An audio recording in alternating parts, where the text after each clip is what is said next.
కారం రంగు రుచితో ఉంటుంది. ఆచి మిరపపొడి అదరగొట్టే కారం రంగు రుచి.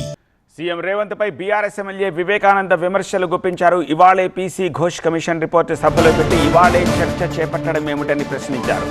ఈ రోజే చదివి ఈ రోజే పరీక్ష రాయాలన్నట్టుగా ప్రభుత్వ తీరు ఉందని విమర్శించారు.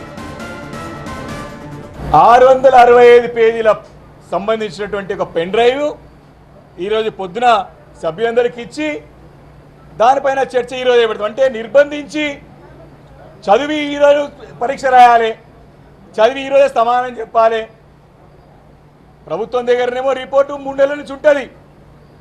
నిన్న సంబంధిత శాఖ మంత్రి అయినటువంటి ఇరిగేషన్ మంత్రి అయినటువంటి ఉత్తమ్ కుమార్ రెడ్డి గారేమో వారి మంత్రులందరూ కూడా ప్రజెంటేషన్ ఇచ్చి వారికి ట్రైనింగ్ ఇచ్చి ఏ రకంగా రేపు మాపై దాడి చేయాలని చెప్పి వారేమో ముందు ప్రిపేర్ అవుతారు. మాకేమో 665 పేజీల సంబంధించినటువంటి రిపోర్ట్ని పొద్దునిచ్చి మధ్యాహ్నం మాట్లాడమంటారు.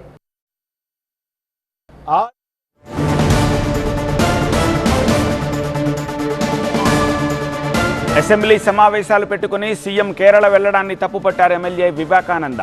ఇంత ముఖ్యమైన సమావేశాలు జరుగుతుంటే రేవంత్ కేరళ వెళ్లడం ఎంతవరకు సమంజసమని ప్రశ్నించారు. దీనిపై రేవంత్ కాంగ్రెస్ పార్టీ సమాధానం చెప్పాలన్నారు. ముఖ్యమంత్రి గారు ఇంత ముఖ్యమైనటువంటి అసెంబ్లీ సమావేశాలు జరుగుతూ ఉంటే దీన్ని గాలి వదిలిపెట్టేసి ప్రత్యేకమైన గాలి మోటార్ కట్టుకొని గాలిలో పోయిండు కలుస్తానికి వారిని. 2 గంటలు కావస్తా ఉంది, 2 గంటలు అయింది. ఇంత శ్రమ ఇంత ఖర్చుతో కూడుకున్నట్టు అసెంబ్లీ సమావేశాలంటే నిమిషానికి ఖర్చుతో కూడుకున్న పని ఇది. ఇప్పటికే తెలంగాణ అప్పుల పాలైపోయింది, తెలంగాణ ఖర్చు వృధా అయిపోయింది. నేను రూపాయి కూడా జాగ్రత్త పడుతున్నటువంటి ముఖ్యమంత్రి గారు ఇంత ఖర్చుతో కూడుకున్నటువంటి అసెంబ్లీ సమావేశాలని గాలి వదిలిపెట్టి ఖర్చుతో కూడుకున్నటువంటి ప్రత్యేకమైనటువంటి చార్టర్డ్ ఫ్లైట్ వేసుకొని మాత్రం ఆయన ప్రయాణానికి పోయినాడు. వాళ్ళ హైకమాండ్ ప్రస్థానం చేసుకుంటాను.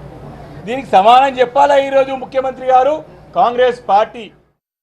కారం రంగు రుచితో ఉంటుంది. ఆచి మిరపపొడి అదరగొట్టే కారం రంగు రుచి.